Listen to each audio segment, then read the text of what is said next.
श्री शिवाय नमस्तुभ्यम दोस्तों, जैसा कि आप सब जानते हो माघ मास का पवित्र महीना चल रहा है। तो दोस्तों कल है 13 फरवरी मंगलवार का दिन। साथ ही इस दिन पड़ रही है चतुर्थी तिथि, जो कि इस दिन को बहुत ही खास और विशेष बनाती है। साथ ही दोस्तों मंगलवार के दिन जो है गुप्त नवरात्रि भी है। और अगर आपके जीवन में धन से जुड़ी कोई समस्या है, व्यापार में वृद्धि नहीं हो रही है, या आपकी कोई अधूरी इच्छा है जो काफ़ी दिनों से पूर्ण नहीं हुई है, या आपको कोई कार्य है अटका हुआ है, आपके विवाह में बाधा आती है, अड़चन आ रही है, तो इन विशेष उपाय को अवश्य कीजिएगा। पूज्य गुरु जी की कथा को सुनकर उपाय को अच्छे से समझाने का प्रयास करेंगे। तो आइए दोस्तों जानते हैं उपाय कैसे करना है। पहला जो उपाय है दोस्तों, यदि आपके जीवन में धन से जुड़ी कोई समस्या है, व्यापार में वृद्धि नहीं हो रही है, या आपकी कोई अधूरी इच्छा है काफ़ी दिनों से पूर्ण नहीं हुई है, या आपके घर में जो है धन की बहुत ज़्यादा कमी है, पैसों की तंगी है, तो इस उपाय को अवश्य कीजिए। इस उपाय को करने के लिए दोस्तों आपको लेने हैं मात्र 2 कनेर के फूल। साथ ही आपको लेना है 1 लोटा जल, और जो है अपने घर से भरकर लेकर जाना है। अब इस उपाय को आप सुबह से लेकर शाम तक कभी भी कर सकते हो। अब दोस्तों आप इन्हें लेकर चले जाइए शिव जी के मंदिर में। शिव जी के मंदिर में जाकर सबसे पहले आपके पास जो कनेर के फूल है उनमें से एक फूल आपको माता अशोक सुंदरी के स्थान पर समर्पित करना है। अब दोस्तों माता अशोक सुंदरी जो है शिव जी की सबसे छोटी और सबसे प्रिय पुत्री है। माता अशोक सुंदरी का स्थान जलाधारी पर ही होता है। दोस्तों आप सबको पता होगा कि जो शिव जी का पूरा परिवार है जलाधारी पर ही विराजमान है। तो माता अशोक सुंदरी का स्थान जलाधारी पर बीच में होता है, नाग देवता की तरह बनी हुई होती है, वही माता अशोक सुंदरी का स्थान होता है। तो वहाँ पर आपको पहला कनेर का फूल जो है श्री शिवाय नमस्तुभ्यम कहते हुए समर्पित कर देना है। अब दोस्तों जो दूसरा फूल है वो आपको शिवलिंग के ऊपर समर्पित करना है श्री शिवाय नमस्तुभ्यम कहते हुए। अब जो आपके पास 1 लोटा जल है वो आपको शिवलिंग के ऊपर ही श्री शिवाय नमस्तुभ्यम कहते हुए समर्पित कर देना है। अब दोस्तों आपको महादेव से प्रार्थना करनी है, जो भी आपके जीवन में समस्या चल रही है भगवान शिव को अपनी मनोकामना कहे, और जो भी आपके जीवन में समस्या है उस समस्या को कहिए, और आपको 2 मिनट मंदिर में बैठना है, श्री शिवाय नमस्तुभ्यम का जाप करना है। उसके बाद आपको भगवान को प्रणाम करके विनती करके आपको अपने घर पर आ जाना है। तो दोस्तों इस विशेष उपाय को अवश्य कीजिएगा, बहुत ही अचूक और विशेष उपाय है। अब जानते हैं दोस्तों अगले उपाय के बारे में। अगर दोस्तों आपके जीवन में कर्ज की बहुत ज़्यादा समस्या चल रही है, आप जो है जीवन में कर्ज की समस्या से निकल नहीं पा रहे हो, आप पर जो है दिन प्रतिदिन कर्जा जो है बढ़ता ही जा रहा है, तो इस विशेष उपाय को मंगलवार के दिन अवश्य कीजिए।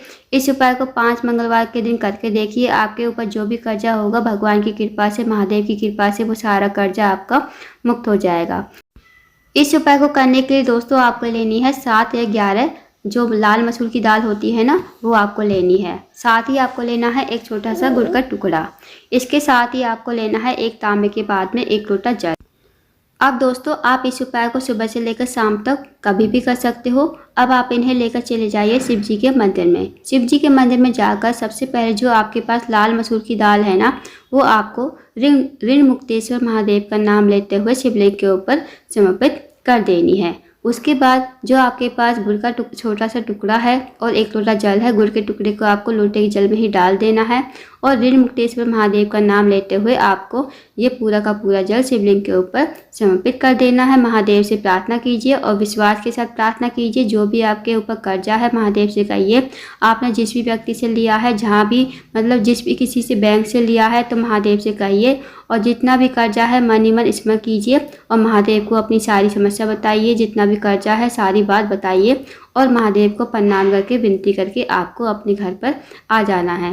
दोस्तों इस उपाय को विश्वास के साथ कीजिएगा। अगर आपके ऊपर जितना भी कर्जा होगा ना, तो वो सारा कर्जा आपका 3 महीने के अंदर सारा मुक्त हो जाएगा, आप ऋण मुक्त हो जाओगे। तो इस विशेष उपाय को अवश्य कीजिएगा दोस्तों, बहुत ही अचूक विशेष उपाय है।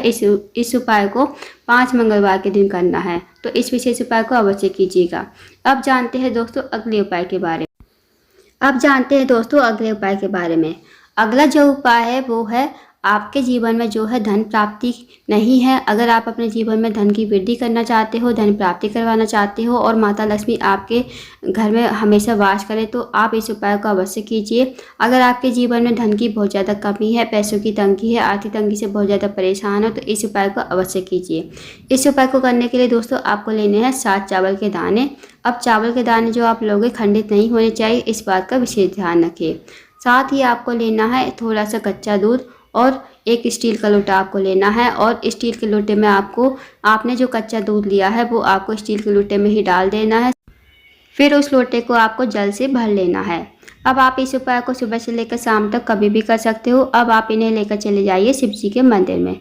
शिव जी के मंदिर में जाकर जो आपके पास 1 लोटा जल है जिसमें आपने कच्चा दूध मिलाया है, साथ ही आपके पास साथ जो 7 चावल के दाने हैं वो 7 चावल के दाने आपको जल के लोटे में ही डाल देने हैं श्री शिवाय नमस्तुभ्यम कहते हुए। उसके बाद दोस्तों आपको ये लोटा जो है हाथ में उठाना है, भगवान महादेव से प्रार्थना करनी है, विनती करनी है। जो भी आपके जीवन में मनोकामना है भगवान से कहिए, चाहे वो धन से जुड़ी हुई हो, व्यापार से जुड़ी हुई हो, नौकरी नहीं लग रही हो या आपके जीवन में कोई भी समस्या हो तो महादेव से कहिए और इस लोटे के जल को आपको शिवलिंग के ऊपर श्री शिवाय नमस्तुभ्यम कहते हुए समर्पित कर देना है। तो दोस्तों फिर आपको 2 मिनट मंदिर में बैठना है, श्री शिवाय नमस्तुभ्यम का जाप करना है। उसके बाद आपको भगवान को प्रणाम करके विनती करके आपको अपने घर पर आ जाना है। तो इस विशेष उपाय को दोस्तों अवश्य कीजिएगा, बहुत ही अचूक विशेष उपाय है। इस उपाय को करने से आपकी मनोकामना जो भी होगी शीघ्र पूर्ण हो जाएगी। आप जानते हैं दोस्तों अगले उपाय के बारे में। अगला जो उपाय है, यदि आपका कोई कार्य है बहुत दिनों से अटका हुआ है, पूर्ण नहीं हो रहा, या आपने कई प्रकार के जो है व्रत नियम उपाय सब कर लिए फिर भी आपकी मनोकामना है पूर्ण नहीं हो रही, आपने पशुपति के व्रत कर लिए फिर भी आपकी मनोकामना अधूरी रह गई है, तो इस विशेष उपाय को अवश्य कीजिए। इस उपाय को करने के लिए दोस्तों आपको लेना है 1 बेलपत्री, 1 चम्मच शहद, साथ ही आपको लेना है 1 लोटा जल तांबे के पात्र में। अब इस उपाय को आप सुबह से लेकर शाम तक कभी भी कर सकते हो। शिव जी के मंदिर में जाकर सबसे पहले आपको 1 लोटा जल श्री शिवाय नमस्तुभ्यम कहते हुए समर्पित कर देना है।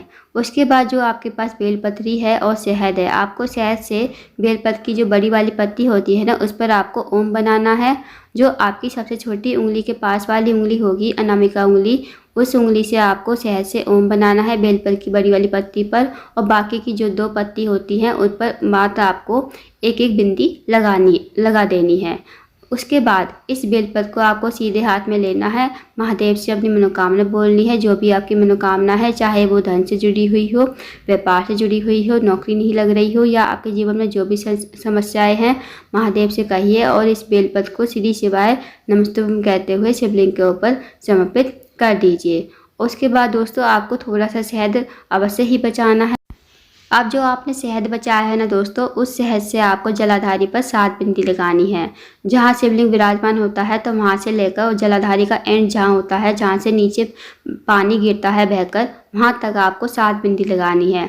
जैसे पहली बिंदी आपने स्टार्ट करी शिवलिंग जहाँ विराजमान है वहाँ से, पहली बिंदी लगाई श्री शिवाय नमस्तुभ्यम, दूसरी बिंदी लगाई श्री शिवाय नमस्तुभ्यम, तीसरी बिंदी लगाई श्री शिवाय नमस्तुभ्यम। तो आपको जलाधारी के एंड तक आपको 7 बिंदी लगाते हुए आना है। और जब आप बिंदी लगाओगे तो आपको श्री शिवाय नमस्तुभ्यम का जाप अवश्य ही करना है। फिर आपको 2 मिनट मंदिर में बैठना है, श्री शिवाय नमस्तुभ्यम का जाप करना है, महादेव से प्रार्थना कीजिए, विनती कीजिए। जो भी आपके जीवन में मनोकामना है, मनोकामना कहिए, जो भी आपकी समस्या चल रही है समस्या कहिए।